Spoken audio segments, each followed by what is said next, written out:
Please subscribe to help you and your motorcycle perform better.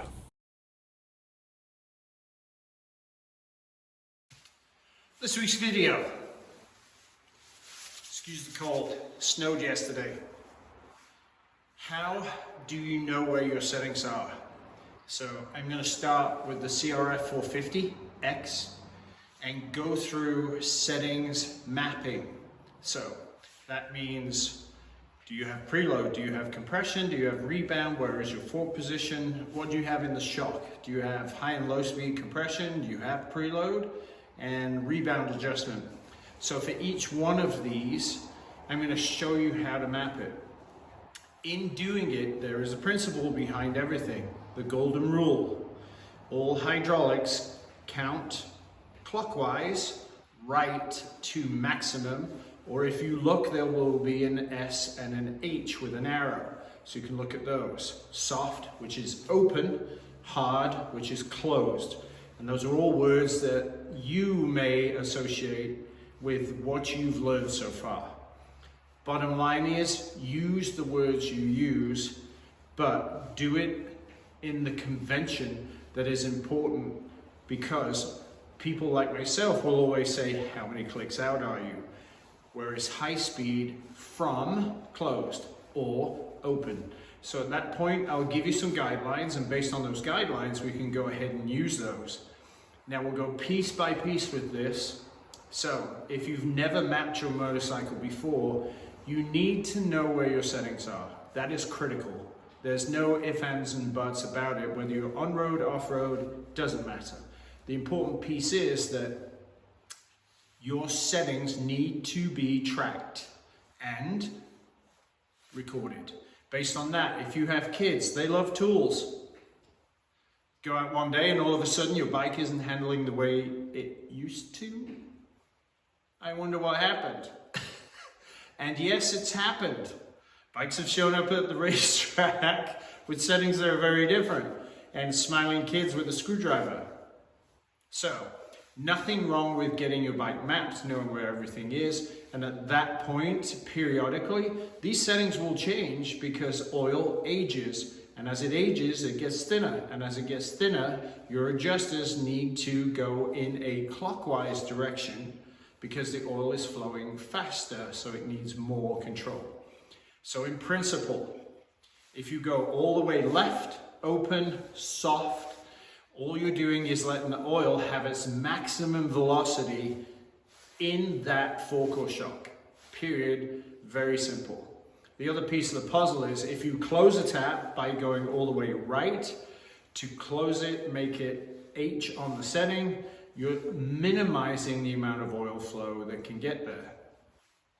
So at that point, where are you in your settings? Because if you're getting towards the closed end, then it tells you or gives you a profound hint that you need to get that fork or shock serviced. So, dirt bikes, service interval, it can be anywhere from 20 hours to 50 hours depending on your ability and skill. You're very advanced, you're hammering the bike because you're third gear, smashing it and having a great time. Oil's going to break down dramatically quicker because the velocity and impact that that suspension is going to sustain is profound, compared to somebody that's riding Black Diamond trails in first, second gear, maybe third, and just rolling through all the bumps and enjoying the technical aspect of riding off-road. Your service interval might be 2, 3, 4 times that because the suspension isn't getting beaten up in the dirt. So, first priority, always have perspective about tracking your settings. If you want, you can record it by hours, but what type of riding are you doing? How long did you ride? All of those become very useful pieces of information because eventually you've got to get your wallet out and get that credit card out to get the forks and the shocks serviced. So do it at the right time when you should versus guessing. And tracking your settings takes the guessing away. You all ready? All right, let's go get myself a screwdriver.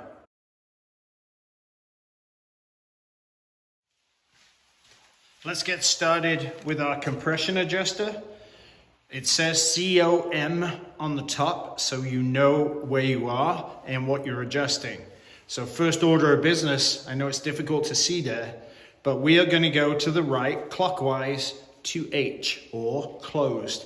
We're going to count, in this case, the number of clicks, and sometimes it doesn't click, it has turns. So 1, 2, 3, 4, 5, 6, 7, 8, 9, 10, 11, 12, 13, 14, 15 clicks to maximum.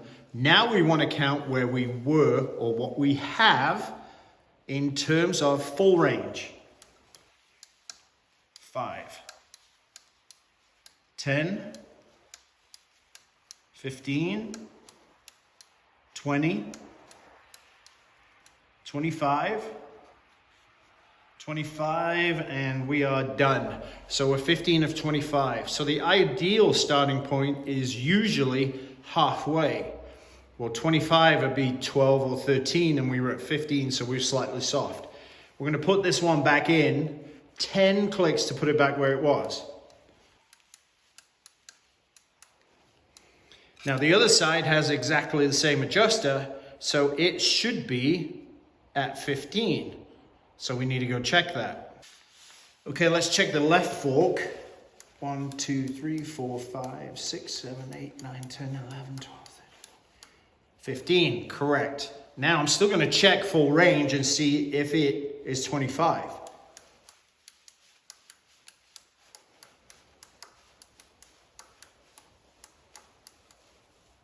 It is, so 10 in.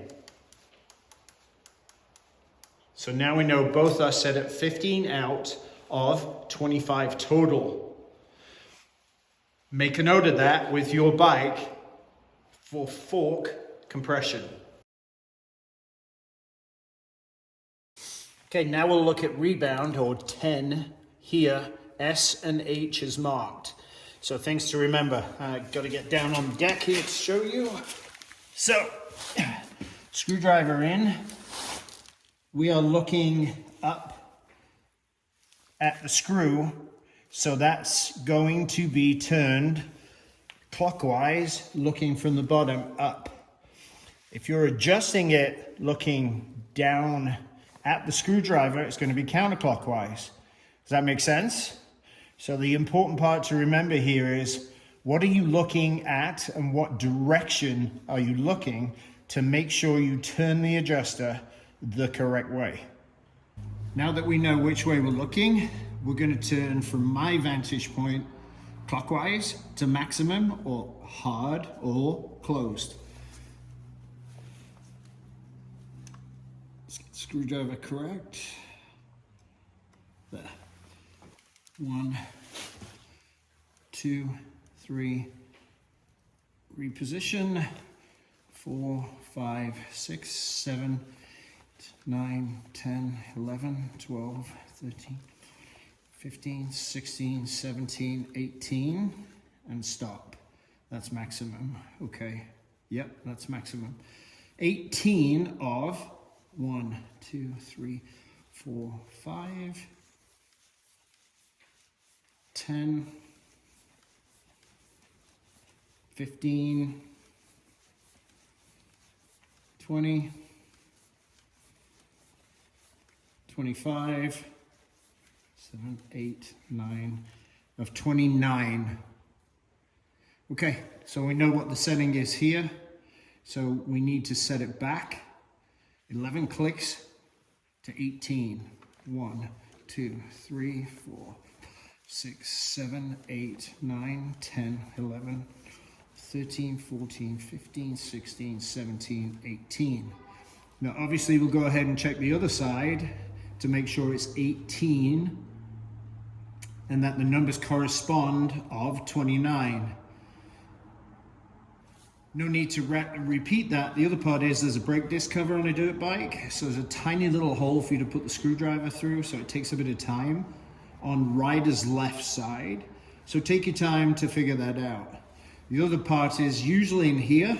In some of the dirt bikes, there'll be a rubber dust cover that protects this adjuster and stops it from getting hammered by rocks, stones, dirt, mud, so you don't have to keep digging it out. So take a look, because you might just see a black rubber cover. If so, pop your screwdriver in behind it this way, and then just flick it out and down.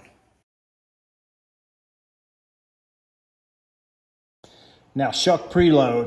Let's get our screwdriver in. There we go. So we have two rings. This bottom ring is the adjusting ring. The upper ring is the lock ring. And then above that, you can see a number of threads. So what that tells us is how much preload we have on the spring, not numerically in terms of the length of the spring, because that's extremely difficult to measure. But what it tells us up here, from the top of the body, or where the threads disappear, down to the top of the lock ring, how many threads are exposed. So you want to go ahead and record that. When you know what that is, that's a good data point to have. Now we're going to look at compression on the shock. You've got to read your owner's manual, because I've seen a couple of horror stories of people thinking they have something when they do not. So, flathead screw. Let's get that screwdriver in there. This is called compression. Now, if you only have a flathead screw, that's when it's going to get listed as compression. Period. Shouldn't be any other words associated with it. Outside of that, and a different color than the body of the shock, is a high-speed compression, which means your compression screw now changes to low-speed compression. What does that mean? That means slow movement. High-speed compression is jumping and landing and sudden violent impact into the suspension. So that's the differentiation. If you can visualize that, it'll make a lot of sense. Now, we're going to do exactly the same thing as we did before. For our low-speed compression, it clicks. So let's see where we are. 1, 2, 3, 4, 5, 6, 7. 7 of 4, 5, 6, 7, 8, 9, 10. 19. We're 7 of 19, so we're almost halfway. So if we're going to put that back, obviously, we've got to put it all the way to where it was at 7. So 18, 17, 16, 15, 14, 13, 12, 11, 10, 9, 8, 7. Now in high speed, you can do this however you want. I will do it my way, which is go out, simply because if I'm going out, it's differentiated from low speed of going in. You can do exactly the same thing and take it to maximum, closed, hard, and bring it back. It's not a problem at all for you to do that. So we need to see where we are currently with the settings. So I'm going to go out. 1, 2, 3, 4, 4 1/4. Yeah, 4 1/4 of 1, 2, 3, 4 1/4. So that tells me the high-speed circuit was wide open. I'll make a note of that. I'm still going to put it back where it was, even though when I ride the bike, I probably will change that setting. But we're just mapping the bike to see where it is. So let's go all the way back to 4 1/4. 1, 2, 3, 4. I will never leave an adjuster at one end or the other. It will always be a 1/4 turn from the stop point. I do never want to get that adjuster stuck.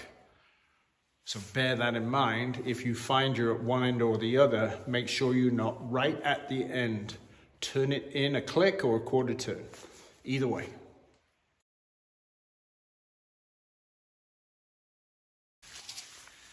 Okay, now a rebound adjuster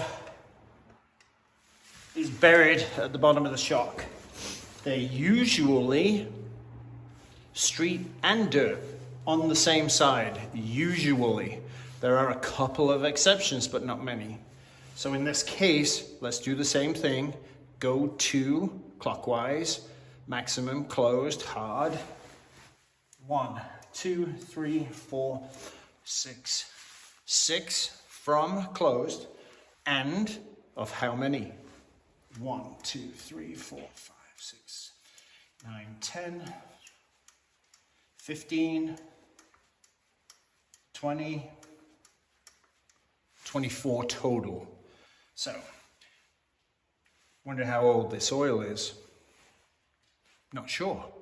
But if we end up closing the rebound down to 2 from maximum on a given ride where we're just doing trails, shock oil needs servicing, right? Because we're too close to maximum. So let's send it all the way back. Bring it back 6. 1, 2, 3, 4, 5, 6. So now with our dirt bike, we have basically all of our settings mapped. Next, we're going to put the tape measure on the bottom here, swing arm, put on the top edge by the axle block, and then we're going to take it behind the exhaust and come up to this piece of blue tape. We need to know, with the shock fully stretched out, what is that measurement? So, hook it in, bring it up, and the measurement is 63 centimeters. I'll do the conversion in inches for those that use it. So that says where our gap is with the rear wheel off the ground, completely, fully extended. So that's the next data point of mapping the bike. Now we're going to measure the front forks, the wheels off the ground. So our forks are apparently fully extended, but always take a second to make sure they are. If you have stiction in the forks, they may be hung up a little bit. So grab the outer tube, grab the base, whichever way around you want to do it, and pull down to make sure it's fully extended. Once you've guaranteed that that's the case, I am going to measure from the dust seal joint all the way down to the bottom of the chrome. Our measurement is 315 millimeters, 315. Again, I'll do the conversion for you in inches. Now we know where the bike is with the suspension completely extended. The next thing we need to do is know what the bike suspension setting is in terms of drop, and that is static sag. That's a bike under its own weight. So I need to get the bike off the stand and into a sport shock so that we can put the bike under its own weight, compress it a couple of times, and then see what our measurement is. Because then that's the second measurement. The third measurement, if you would like to take that and you have a helper, is to put that person on the bike and measure them on it. So I don't have a helper, can't do that, but that's not a problem. You get the point. So let's get the bike down into a chock. Let's get it ready and compressed and see what the difference is. Okay, now we've got the bike in the Baxley Sport Chock. Product I've used from the very beginning when they came out, and this is one of my very first purchases, which still works perfectly. God, it's got to be thousands of bikes have been through this chock. Let's not digress. First thing, got to compress the rear a couple of times. Got to compress the front a couple of times. Now that the suspension is compressed from the extension we had, now the bike's under its own weight, so that is the static or free sag number. So let's see what we have. We're going to do it old school with the tape measure. So we had 315 mils on the front, and we are down to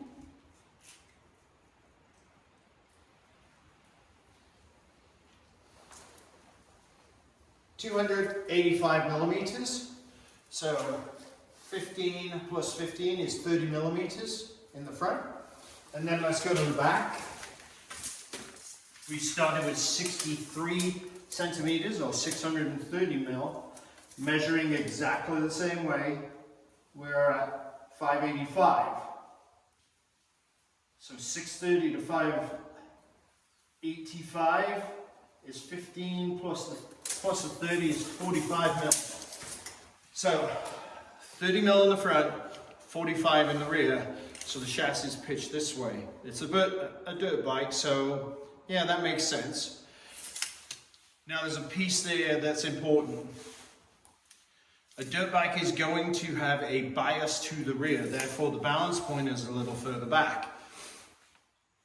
If the rider was to go on next, i.e. me, and I had a helper, well, the bike's already tilted this way. So sometimes the shock can compress quite a lot and the front doesn't move at all because the bike is pivoting on the steering head. I'm sure that makes a lot of sense. So sometimes it can be worse. If the shock is really soft, big rider gets on the back collapses, well actually the forks can extend, so you get a negative number on the front. So before you go, get a bit of perspective. Bike is set this way, rider gets on, shock is going to collapse more than the forks. That's a given that we know what the pitch or balance point of the chassis is. So to bear that in mind. When you do get the rider on, and if I had a helper today to do that, what will be nice is to see mathematically how much more does the rear compress with rider sag. What that means is when I sit on it, it is X. So then we'll know the tension on the spring between rider sag and static sag, and we add both together to get total sag. That is a data point that we need recorded. Then we go ride and we use our eyes. We have a shock shaft and we have a fork tube. What is clean and what is dirty? Because at that point you can tell how much travel is being used. What your sag numbers then can tell you is whether you have too much spring tension, you have too little spring tension, because what is dirty, what is clean. So 100% travel in the shock and half travel in the front means that preload in the rear will be way too soft, right? So then you can change the preload. Conversely, shock's only half clean, forks are 100% clean, then we're actually, even though the bike sits this way when we're riding the bike, front end's bottoming out completely, so we need to adjust compression because we don't have preload in the front. Again, perspective. Go back, think about what's happening, use your eyes critically, gather the information up and figure out what changes you make. Because then you're moving in the direction of what you need for the settings that are in the motorcycle and available for adjustment. Where you end up is also what you should record. And again, as you get towards the end of your adjustments towards H or maximum or closed, it's telling you it's time for an oil service. So bear that in mind with the forks and the shock. Don't get right to the end of the adjustment and then go, oh, I'm too late to do this, I'll do it next time. No, get it done.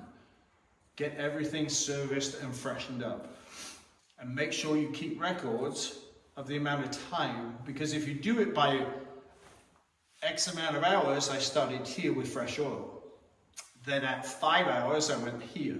Then at 10 hours, I was here. At 15, 20, 25, 30. So you can track your settings all the way through.